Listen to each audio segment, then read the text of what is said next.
دو انسانوں کو سب سے خوفناک عذاب ہونے والا ہے، دو انسانوں کو، ایک سود کھانے والا، ایک قتل کرنے والا، ایک سود کھانے والا، ایک ناحق قتل کرنے والا۔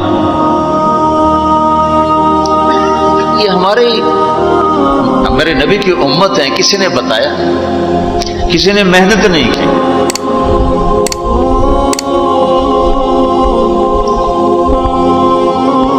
آخری حج کا خطبہ آپ نے جو دیا، ہر دفعہ یہاں سے بات شروع کی، تمہارے جان مال ایک دوسرے کے لیے قابل احترام ہے، کسی پہ ہاتھ نہ ڈالو۔ میرے نبی نے کبھی زبان سے کسی کو دکھ نہیں پہنچایا، کبھی زبان سے کسی کا نام لے کر اس کو رسوا نہیں کیا۔ زبان کی لگائی ہوئی آگ ہے جو آج سارے بھڑکتے ہوئے دیکھ رہے ہیں۔ تو بھائیو، محبت سے رہنا سیکھو، معاف کرنا، درگزر کرنا سیکھو، اپنے اللہ کے سامنے جھکنا سیکھو۔ جب قومیں زوال کا شکار ہوتی ہیں، کہتی ہیں یہ فلاں کی سازش ہے، جیسے آج کل کہتے ہیں مسلمان، امریکہ کی سازش ہے جی، اصل یہودیوں کی سازش ہے۔ یہ کراچی کے بینکوں میں جو سود پہ پیسہ پڑا ہوا ہے، یہ امریکہ کی سازش ہے، یہودیوں کی سازش ہے۔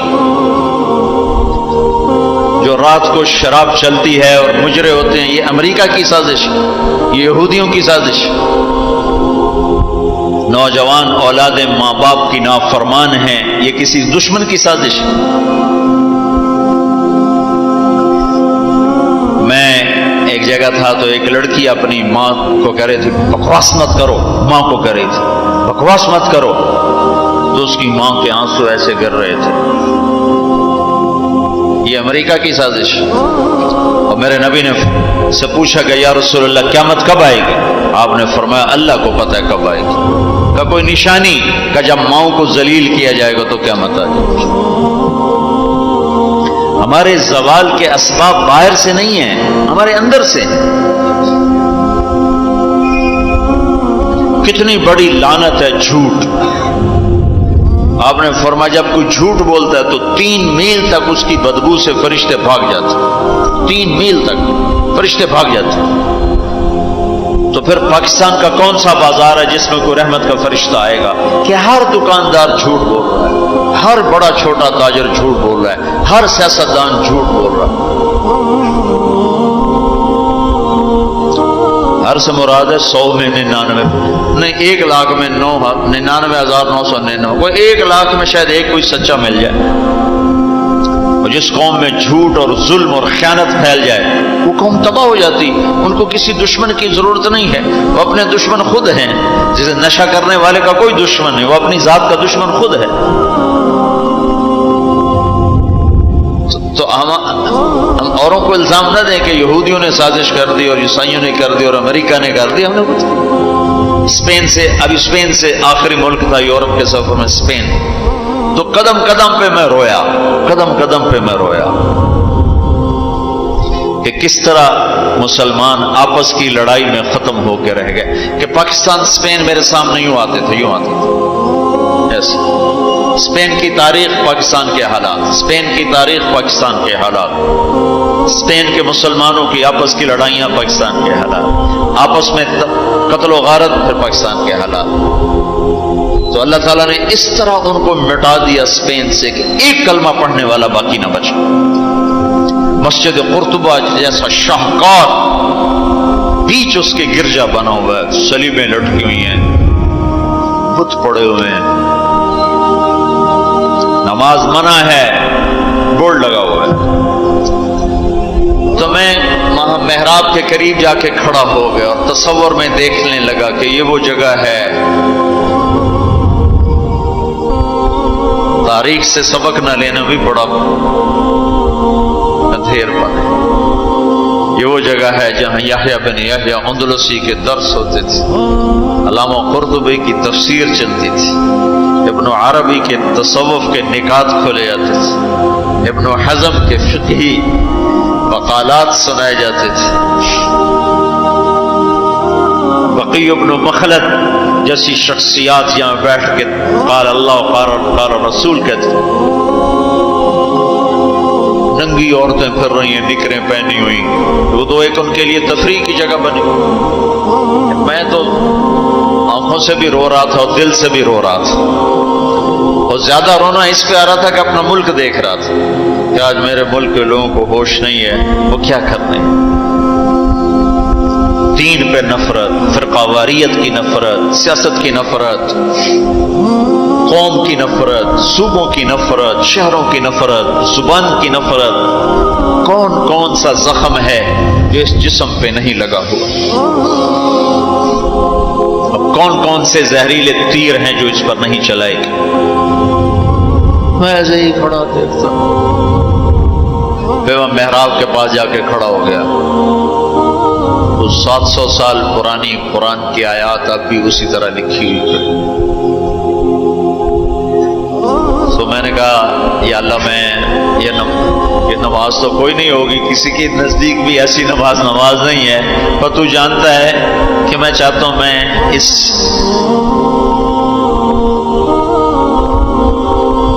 ارے میرے بھائیو آپس کی نفرتیں مٹا دو اللہ کے واسطے،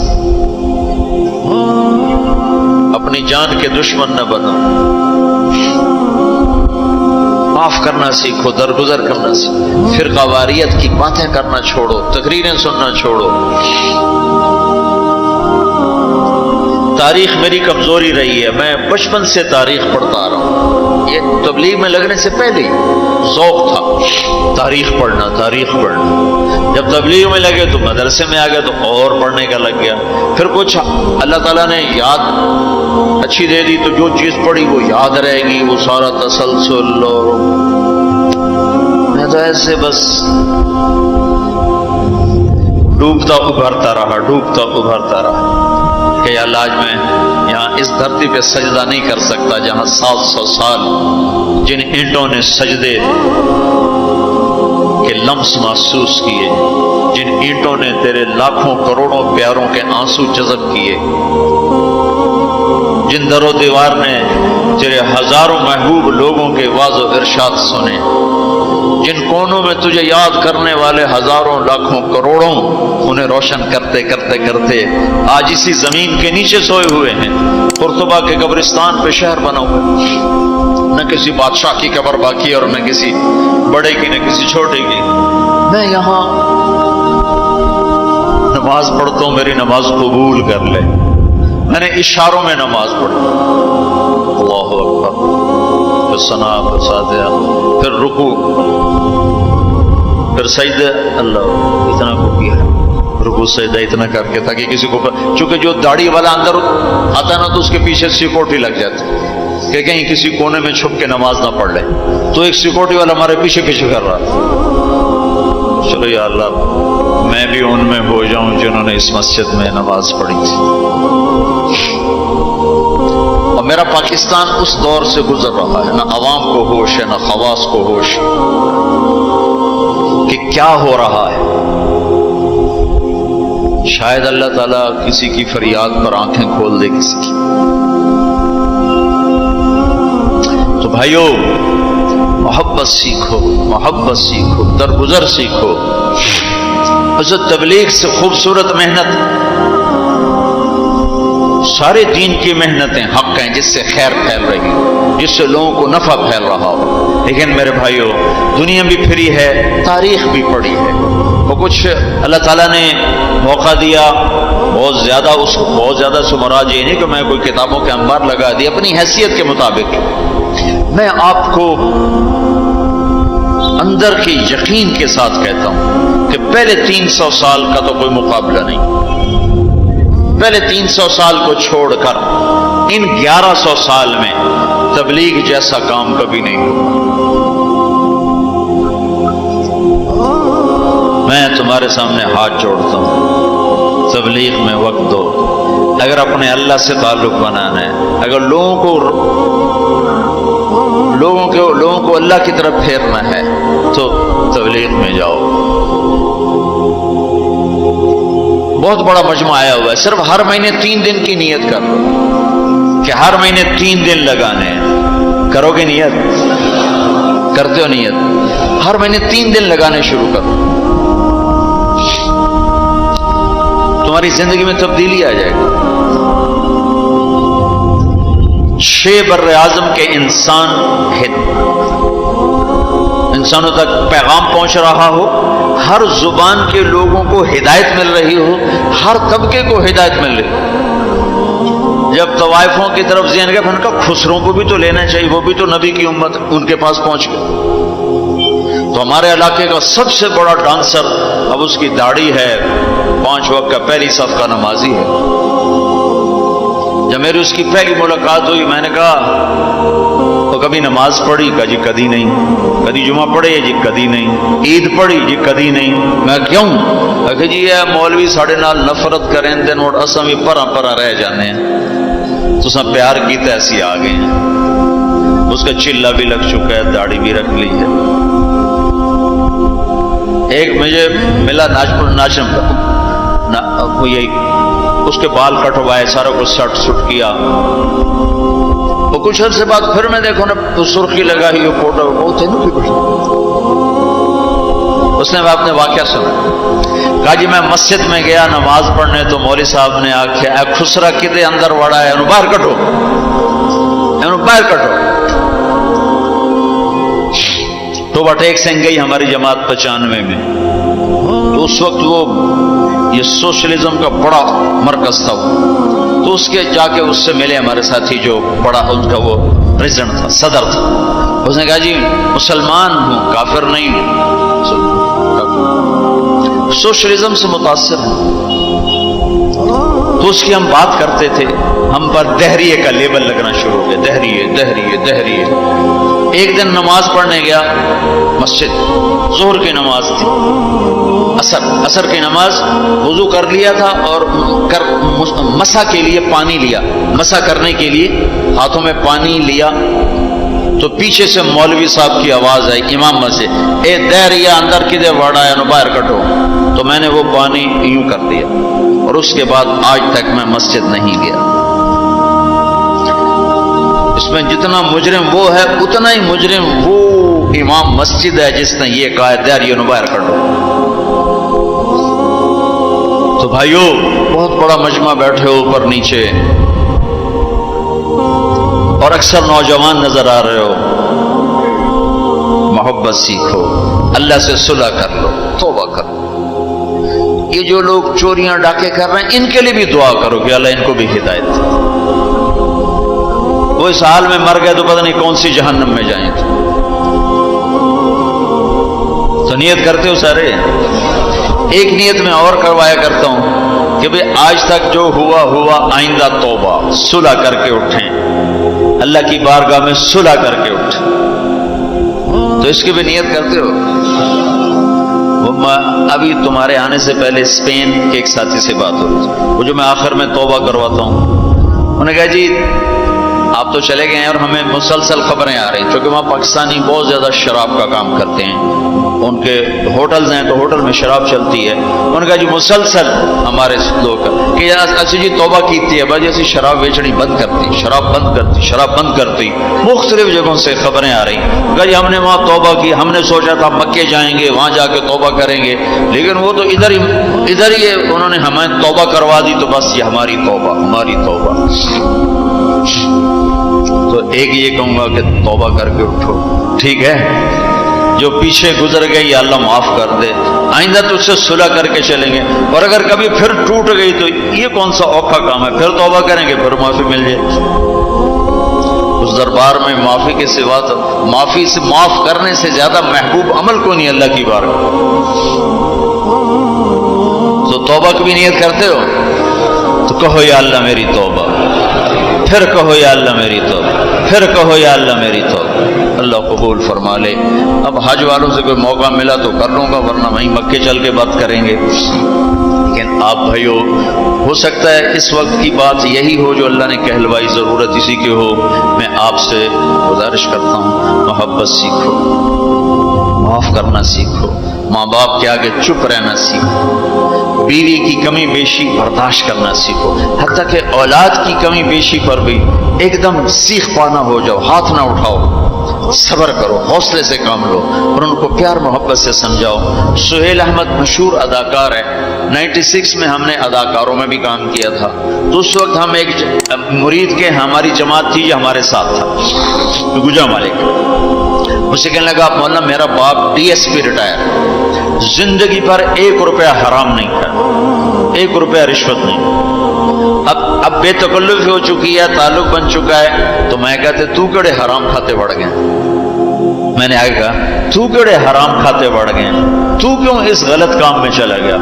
کہا جی بس کیا بتاؤں، 8ویں جماعت میں تھا، فلم دیکھنے چلا گیا، واپس آیا تو میرے باپ کو پتہ چل گیا میں نے فلم دیکھی، تو اس نے پولیس والا بوٹ اٹھایا اور مار مار مار مار میرے سر سے خون نکال دی، تو میں نے دل میں کہا تو نے مجھے فلم سے روکا ہے، میں تمہیں اداکار بن کے دکھاؤں۔ کہا جی وہ شیطانی ضد پر آج یہ ہو رہا، تو اپنی اولاد کے ساتھ، استادوں تو شاگرد کے ساتھ ہمارے یہاں سختی ہے، اسکول ٹیچر بھی، مدرسوں کے مدرسین بھی بہت شدت کا لہجہ، سختی کا لہجہ، کان پکڑوانے، مارنا پیٹنا، یہ انسانی طریقہ نہیں ہے۔ پہلا جھوٹ ماں باپ سکھاتے ہیں، اولاد پہ سختی کرتے ہیں، وہ جھوٹ بولنا شروع۔ میرے والد صاحب نے نماز سختی سے پڑھانا شروع کی، جب میں گھر میں ہوتا تھا، تو اب اللہ گواہ ہے اپنے گناہوں کا ذکر نہیں کرنا چاہیے، لیکن صحابہ بھی کیا کرتے تھے، جاہلیت کے قصے سناتے تھے اللہ کے نبی کو، اپنے باپ کے ڈر سے بغیر وضو پہ جا کے نمازیں پڑھیں۔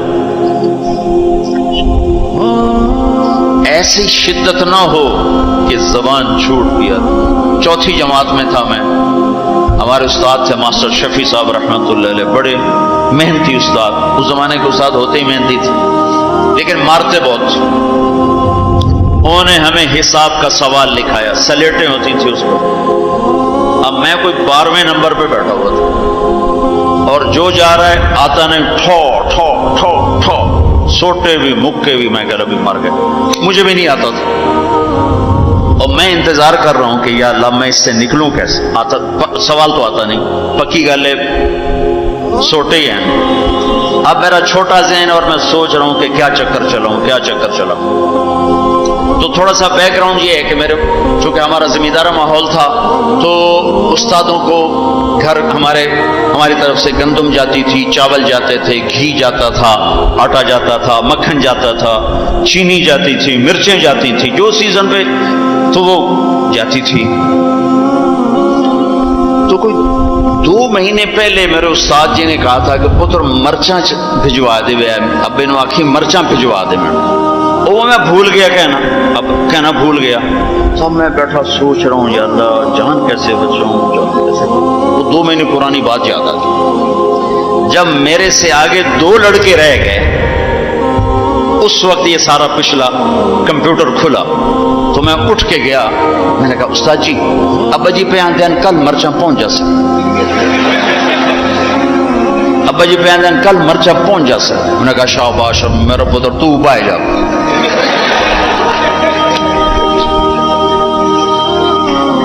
یہ جھوٹ کس نے بلوایا؟ استاد نے، اس کے ڈنڈے نے، اس کی سختی نے۔ ماں باپ سے بھی کہتا ہوں، مدرسے کے علماء سے کہتا ہوں، اسکول کے ٹیچروں سے کہتا ہوں، محبت سیکھو، محبت سکھاؤ۔ اولاد سے کہتا ہوں ماں باپ کی محبت سیکھو، ان کی شدت کو برداشت کرنا سیکھو۔ بھائی سے کہتا ہوں بھائی کی برداشت کر، آپ بیٹھے ہو عورتیں نہیں ہیں تو آپ سے کہتا ہوں بیوی کی برداشت کرو، ماں کی برداشت کرو، بہنوں کی برداشت، جو بھی کوئی بلندیوں کے راستے ہیں وہ برداشت میں چھپے ہوئے۔ تو تبلیغ میں وقت دو، تبلیغ سے بڑھ کر سارے دین کے کام خیر کے ہیں جس سے لوگوں کو نفع ہو رہا ہے، لیکن جو سب سے اس وقت لوگوں کے لیے خیر بھلائی کا کام ہے وہ یہ تبلیغ کا ہے۔ اس میں ٹائم دیا کرو، آپ کو بہت نفع ہو۔